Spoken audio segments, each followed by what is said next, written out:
As I got another rhyme, another rhythm for y'all to listen. I'm never quitting on my mission. I'ma roll with what I'm giving. Got some ambition, this new edition, filling positions. Looking at the void in myself and feeling what's missing. Better watch the way you going, better go in the right direction. In the moment you stressing, but you gon' be counting blessings. And I know that for certain. Keep on working, open curtains, haters swerving, cause they ain't ready for your final version. Whoa. I'm never gonna give up, give up. You're listening to the Tom Ficklin Show on WNHHLP 103.5 FM, your home for community radio. Oh, wow. It's been quite some time since we've been here together. We are back again here with CARE. And if you don't know, that's Community Alliance for Research and Engagement here at Southern Connecticut State University and Yale School of Public Health. We are really excited because this morning we have a fantastic group of young women and men out in the community that's working with the National Breastfeeding and Chest Feeding Initiative here in the New Haven area.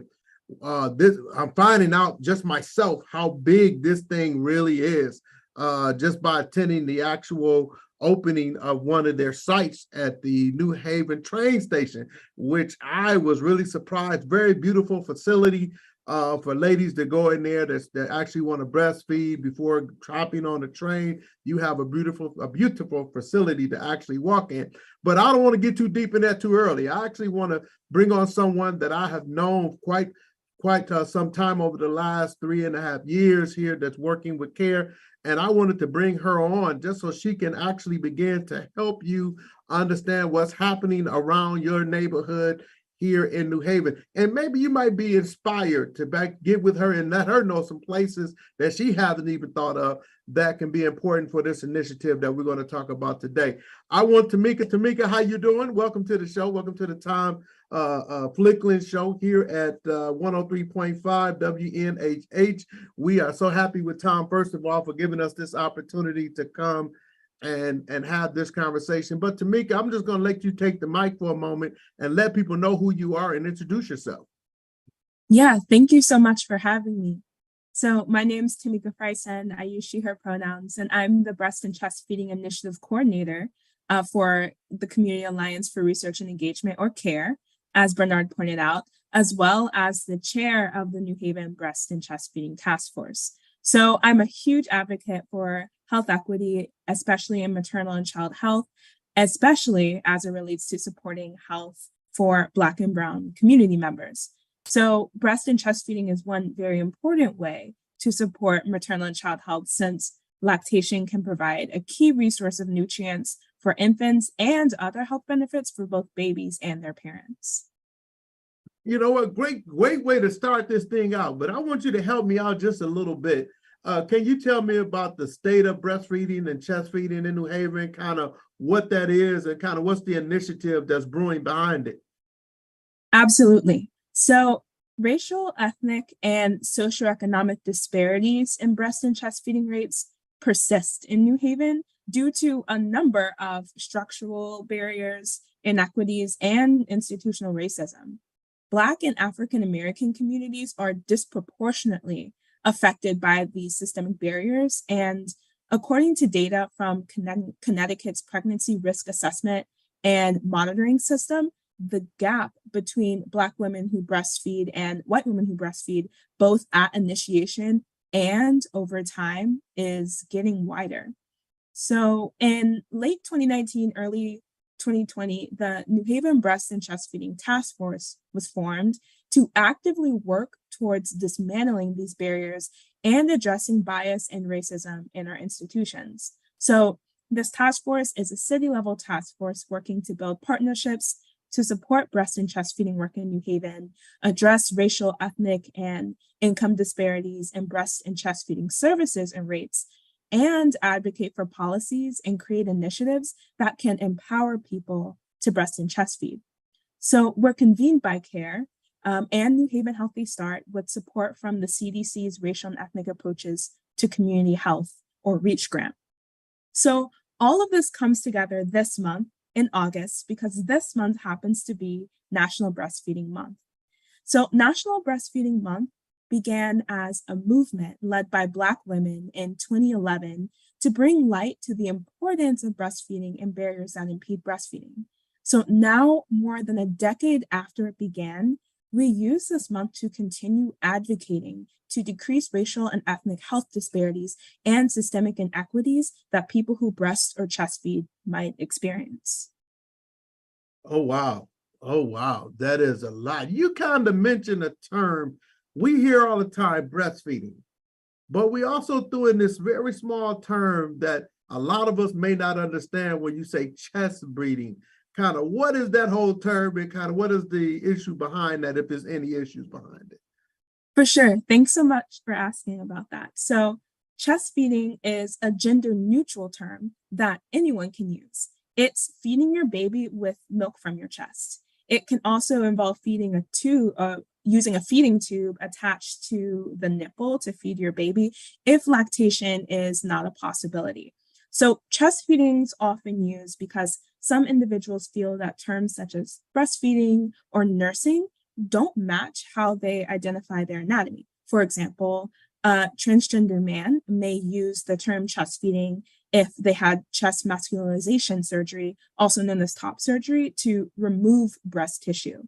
A non binary person may feel more comfortable using the term chest feeding because it's not associated with any particular gender or identity. And cisgender women may use this term because of past trauma they've experienced, so they may feel uncomfortable using other terms to describe feeding their children. So we use this term to be respectful of all people who choose to feed their baby using human milk, and because we want all new parents to feel comfortable and supported. So really using inclusive language like chest feeding is an important step in that direction. Oh, wow. I'm just sitting here listening to you, for kind of fascinated by some of the things you're saying. It kind of throw me off just a little bit when you say chest feeding.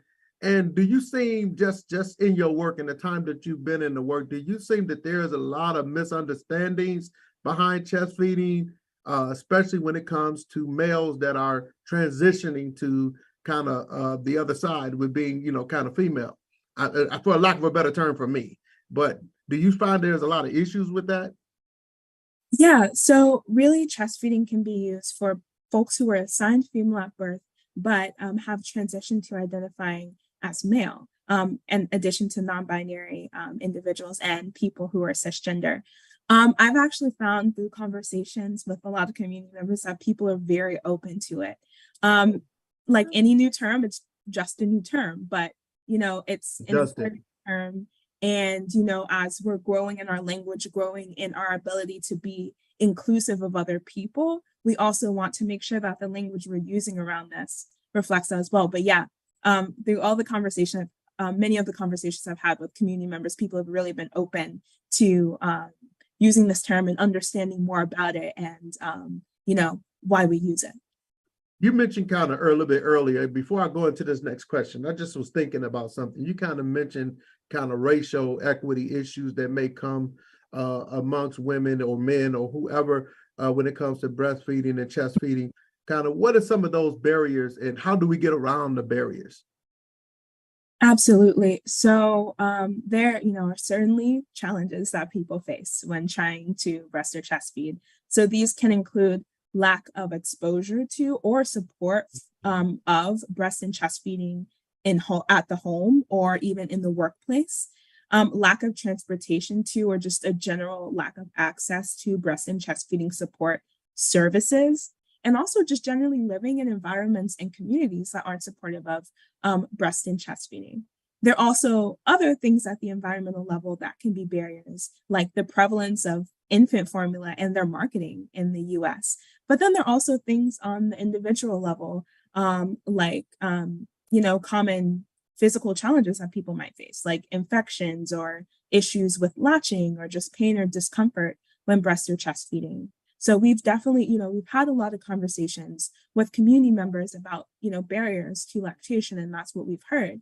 At the same time, we've had conversations about ways to overcome those challenges and things that might help people when breast or chest feeding. And so those conversations revealed that things like literally just having people in their lives who are supportive of and willing to work with them towards reaching their breast and chest feeding goals really helps. there's also, the benefit of just having prior knowledge about the benefits of breast and chest feeding and access to breast and chest feeding friendly workplace policies so that when they return to work, there's not as much of an issue about, okay, how am I going to pump in the workplace and things like that. You know what? You guys are doing a fantastic job out there with this. But I know one thing about initiatives like this. You can't do it alone. I noticed in the New Haven kind of breastfeeding and chest feeding task force has a lot of community partners. If I can just use a couple examples, the New Haven Healthy Start, Real Dads Forever, either another one, the Connecticut Breastfeeding Coalition. But can you tell me a little bit about these organizations and how they work and what they're doing actually to supporting the initiative that you're a part of? Absolutely. So partners who are on the task force include the ones you just mentioned, as well as clinics, hospitals, providers such as pediatricians, certified lactation consultants, doulas, the Women, Infant, and Children, or WIC program, and community-based organizations and leaders and researchers. So we have a little bit of everyone represented on the task force. So New Haven Healthy Start, which is one of the ones you mentioned, and is also the director of New Haven Healthy Start, Natasha Ray, is the co-chair of the New Haven Breast and Chest Feeding Task Force. New Haven Healthy Start is a federally funded urban health initiative to reduce infant mortality and eliminate racial and ethnic disparities in birth outcomes. So the program provides support to pregnant women and children up to age 18 months and the fathers of those children. So how this relates to breast and chest feeding is that eligible mothers are enrolled in Healthy Start and get access to doulas and lactation services through Earth's Natural Touch Birth Care and Beyond, which is a really wonderful doula company in New Haven. So then there's New Haven Healthy Start, and there's also Real Dads Forever, which is another wonderful organization that you mentioned. So Real Dads Forever creates age-appropriate, gender-specific, and culturally responsive fatherhood development strategies to enhance the emotional, physical, social, and spiritual relationship between children and their fathers and family men. So how that relates to breast and chest feeding is that they work to engage and include fathers as essential partners and family assets around prenatal care, which includes breast and chest feeding. And so then you also mentioned the Connecticut Breastfeeding Coalition. Well, the CBC works across the state to protect, promote, and support breastfeeding as a norm for infant and child feeding in Connecticut. So they partner on projects that support best practices in healthcare, and they also have recognitions for work sites and child cares and campuses to ensure that breast and chest feeding friendly environments are being created. So those are all really wonderful organizations, and we're so fortunate to be able to partner with even more. And actually more information about those partners and other partners can all be found on our website, which is bfcfnhv.org. And you said it just one more time. Of course. bfcfnhv.org. That's like breastfeeding, chest feeding, newhaven.org.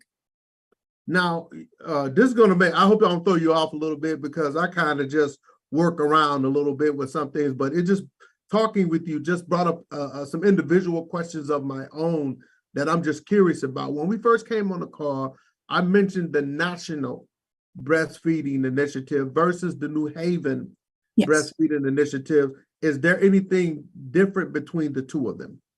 Yeah, that's a great question. So we're all working towards the same goal of improving the state of breast and chest feeding locally and nationally. But I think the really cool thing, and you mentioned like the number of people who work on this initiative is actually pretty expansive, is that we have people on all levels of government working on this. Government, social organizations. So on the local level, we have the New Haven Breast and Chest Feeding Task Force. Mm-hmm. That's, what I work to support. On the state level, we have the Connecticut Breastfeeding Coalition, which is one of the partner organizations I just mentioned.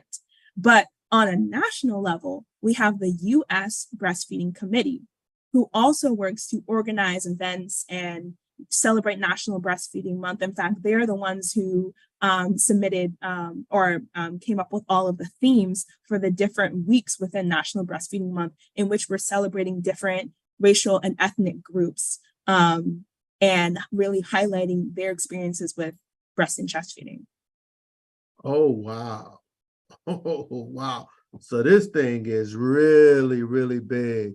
And I'm just wondering, how we can be more supportive of what you're doing out here.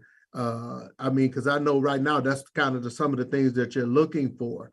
But the big thing that I wanted to bring to the table is that you guys are going to be doing some work this month. And I'm thinking in my own mind that this is National Breastfeeding Month. Am I saying that correct? I'm chest feeding, breastfeeding, and chest feeding. I want to make sure that I'm correct in my terminology as I'm mentioning these things. But this is the month that this thing is going to pop off. Is there anything in the community that you guys are doing that everybody should know about so we can come out and kick it and support you in the efforts that you're making here in New Haven? Absolutely. And thanks so much for asking about that. So, there are actually many events going on throughout the community in celebration of this month, from, our community partners, as well as the New Haven Breast and Chest Feeding Task Force. But there are really two major events that the New Haven Breast and Chest Feeding Task Force are doing during this month. So the first event already happened. So I'll tell you a little bit about that, and then I'll tell you about the event that's coming up. So the first event was on August 1st. And that's where we opened a new lactation and wellness room in Union Station, like you mentioned at the top of the show. Yeah, it was super awesome. Yeah. So this new lactation room, it's located on the second floor of Union Station, and it provides a private and safe environment for, lactating individuals to come and breast or chest feed or pump. And it's also a shared wellness room. So anyone can also come in and pray. So this project was actually 4 or 5 years in the making. And so on August 1st, we finally, were able to hold a press conference to officially launch the space. So it was extremely exciting. And so, we're really grateful to the administration at Union Station and then everyone who just helped put this event together. Oh, wow. Oh, wow. Yeah. And then you said you had another one too. I think, did I miss the second one? Yeah, thanks for reminding me. So the second event is actually happening this Friday. And so this is going to be a community event at the Dixwell Q House. It's called This Is Our Why, a New Haven Breast and Chest Feeding Task Force community event. So the purpose of this event is to provide a space for members of the New Haven community to connect with resources about breast and chest feeding, maternal and child health, and just overall health and well-being. So there's going to be light refreshments, it's going to be a resource fair, there are going to be presentations, and then just time for people to share their stories about breast and chest feeding. So it's free and open to the public. And again, it's going to take place this Friday, August 18th from 5 to 7 at the Dixwell Q House Gymnasium. Wow. So you people out there, you heard it.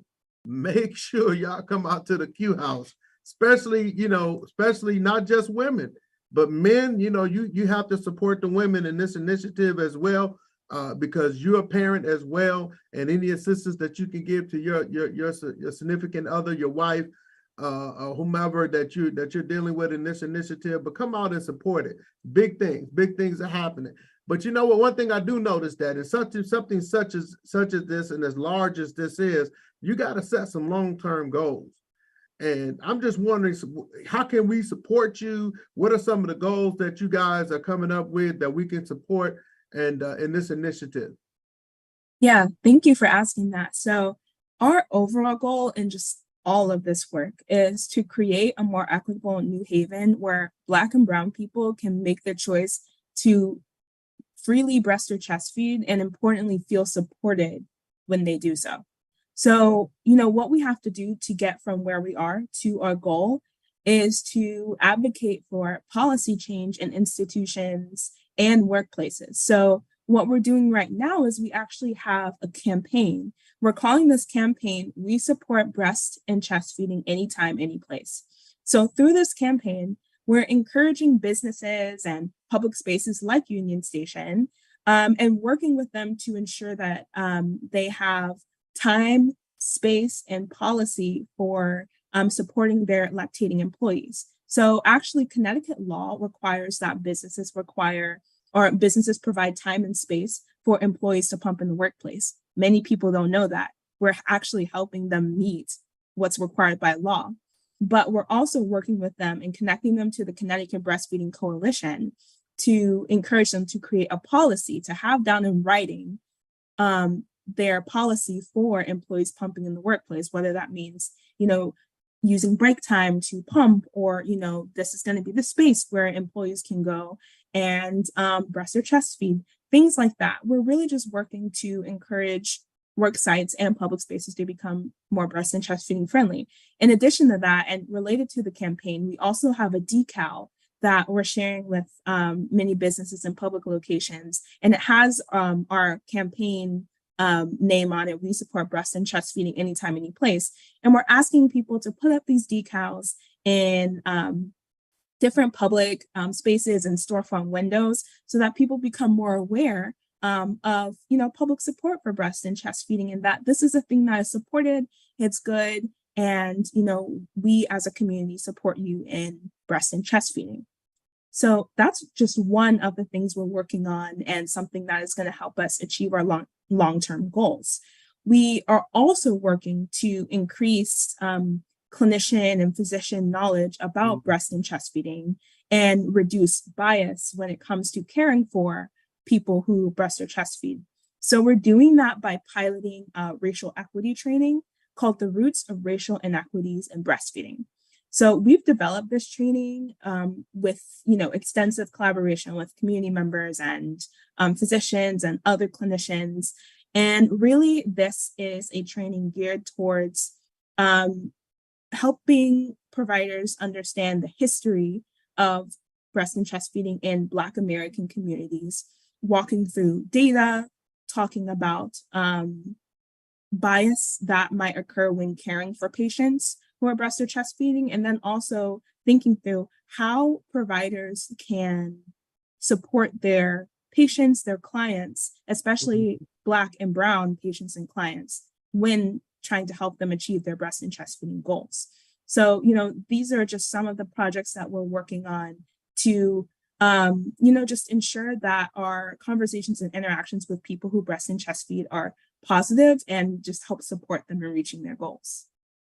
Before I kind of get to this final one, anytime somebody's talking to me about an initiative that I'm not really, that I didn't know much about myself. So you're kind of educating me right now. And when people educate me, my mind begins to twirl. And right now, my mind is twirling. So before I get to this final statement, I'm kind of wondering, when you think of places that people can be empowered to allow women and or to allow people that's breastfeeding and chest feeding, let me be more accurate in my statement, that's breastfeeding and chest feeding, it begins to twirl my mind, like laundromats, like schools. Have you guys begun to think about some of those places, and do you have the connections and support that you need in order to think about those sort of places like laundromats? Because everybody uses the laundromat.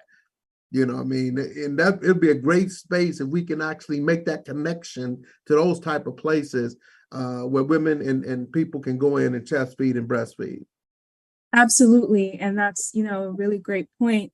We have been thinking about this, but it also really helps when people reach out to us and are like, we could work to make this space breast and chest feeding friendly. Mm-hmm. And so, we are currently working with libraries.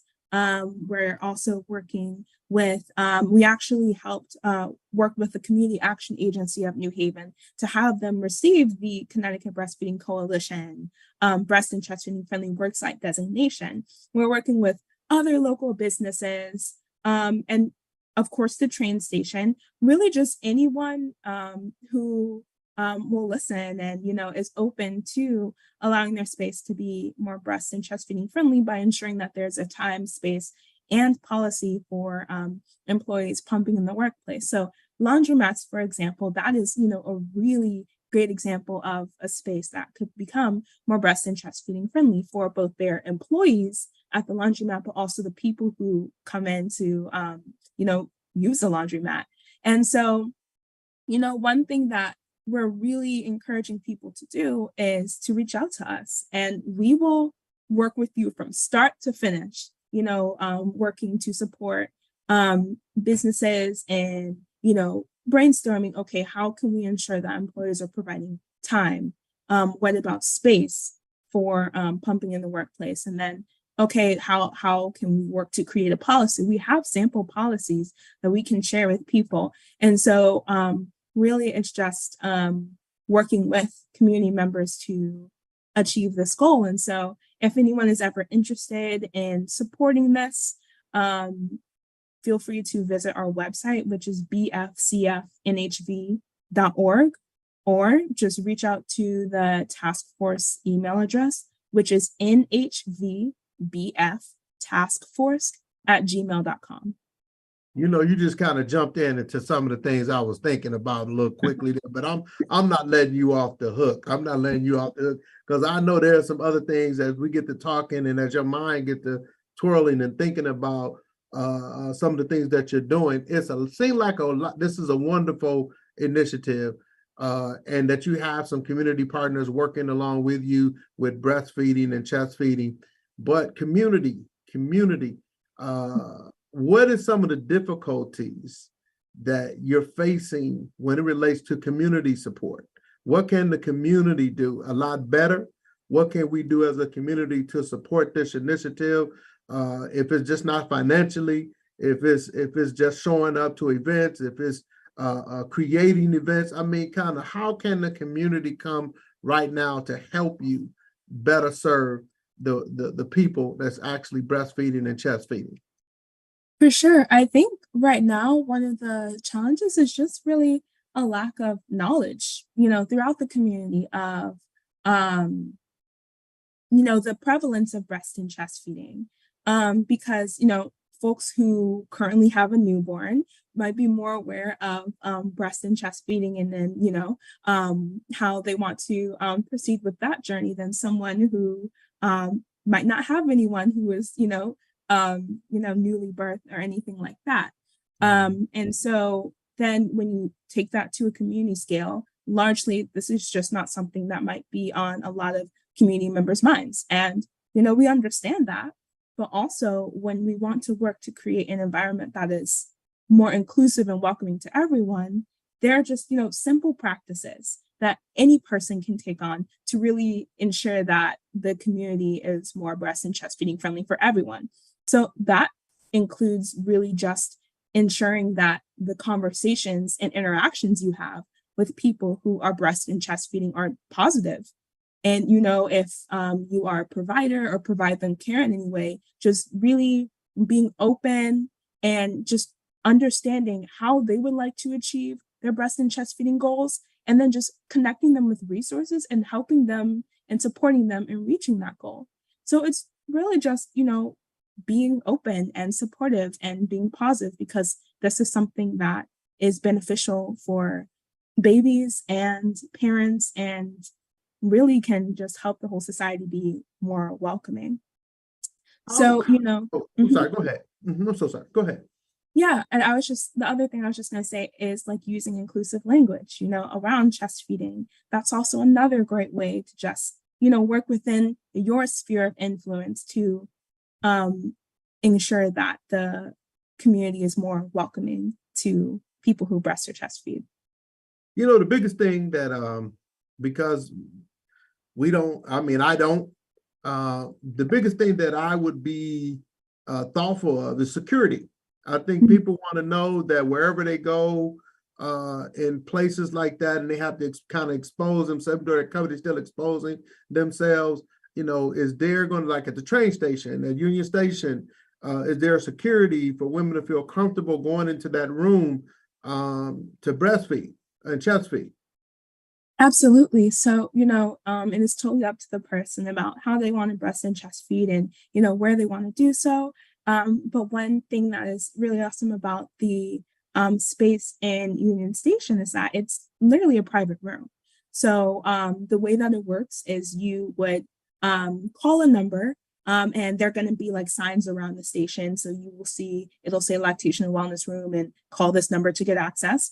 And someone from security or administration will escort the person up to the second floor and will allow them to, or open the door to the room for them to go in. And it will literally just be a private place for them to, breast or chest feed or pump. So, we're working to allow for more dedicated spaces like that around the entire city so that people don't have to worry about, where they should breast or chest feed. There will be a space for them to be able to do that. So, yeah.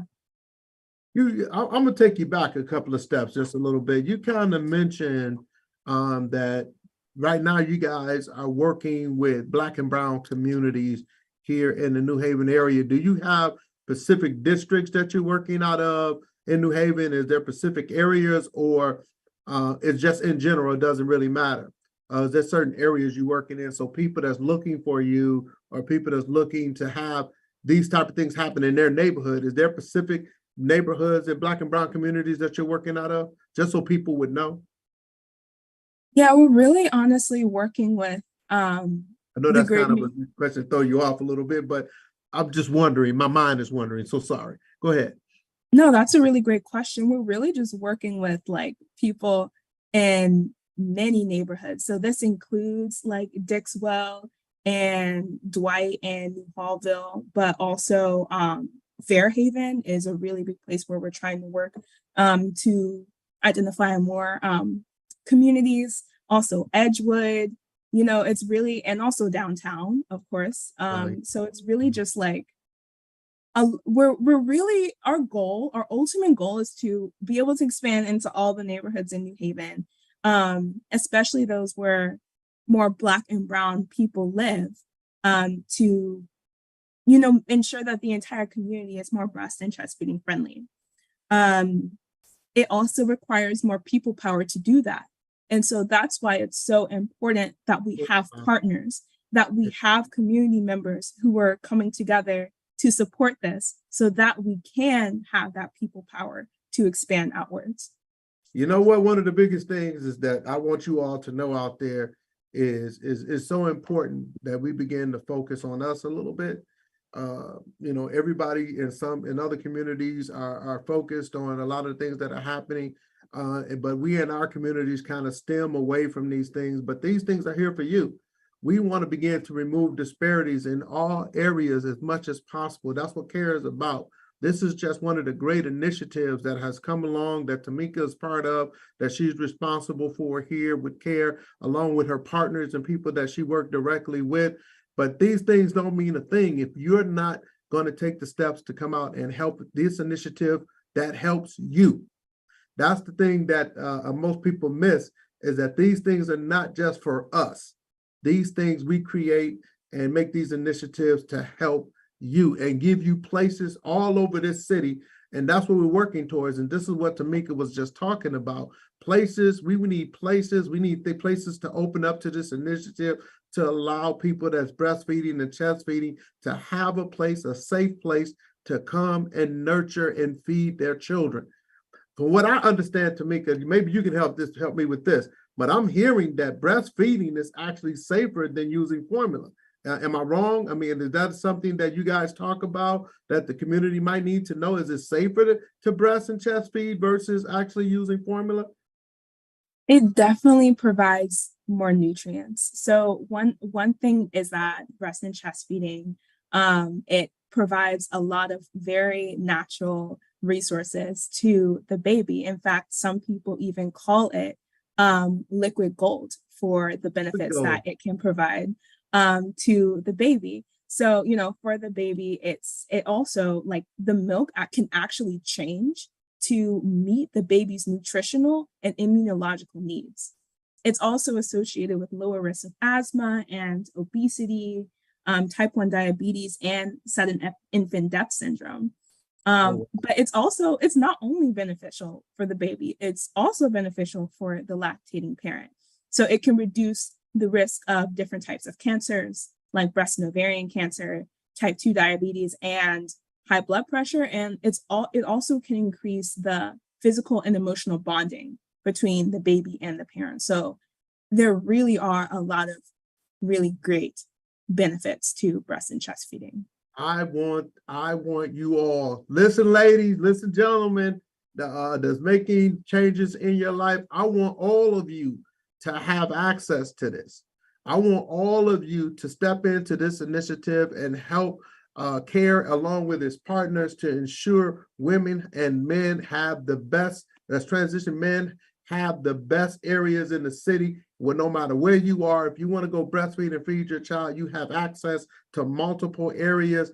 And we need your help to create these areas. If we miss something on this call that you know of, I want Tamika to come back again and give you those websites and places that you can go, and say those websites again, because we want you to make that connection.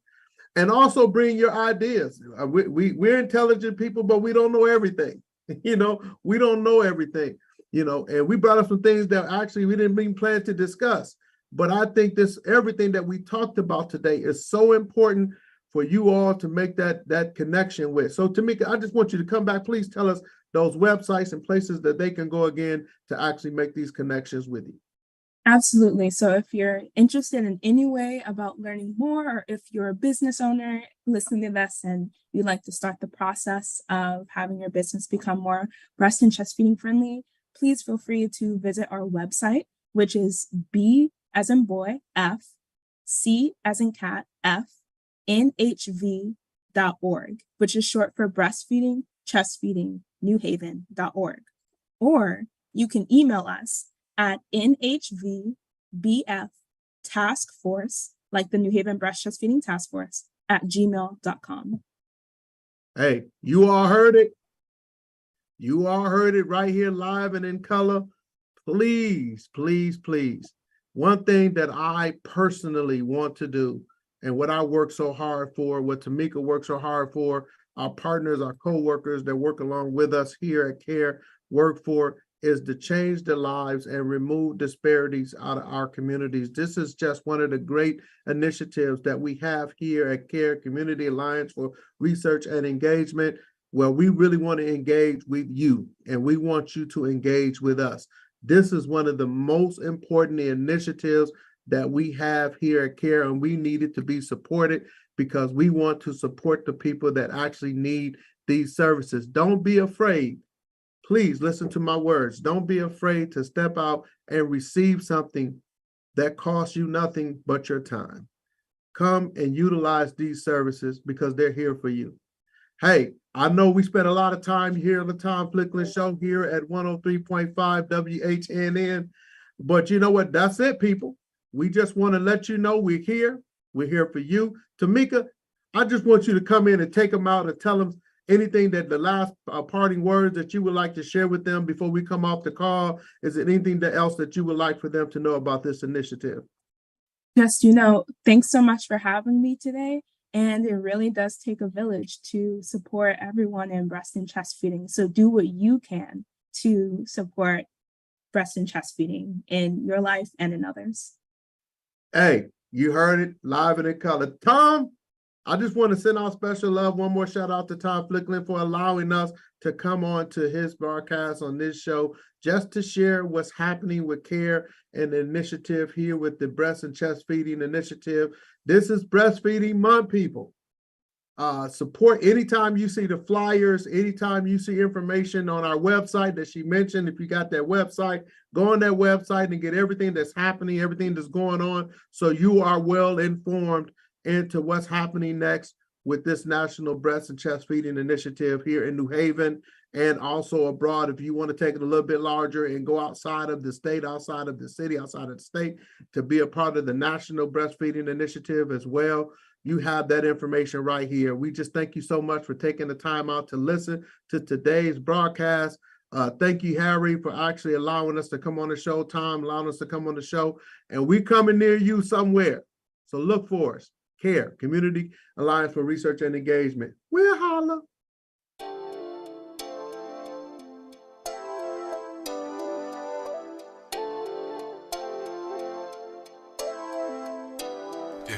As I got another rhyme, another rhythm for y'all to listen. I'm never quitting on my mission, I'ma roll with what I'm giving. Got some ambition, this new edition, filling positions. Looking at the void in myself and feeling what's missing. Better watch the way you going, better go in the right direction. In the moment you stressing, but you gon' be counting blessings. And I know that for certain, keep on working, open curtains. Haters swerving, cause they ain't ready for your final version. Whoa. I'm never gonna give up. Fall down, I just gotta get up, yeah.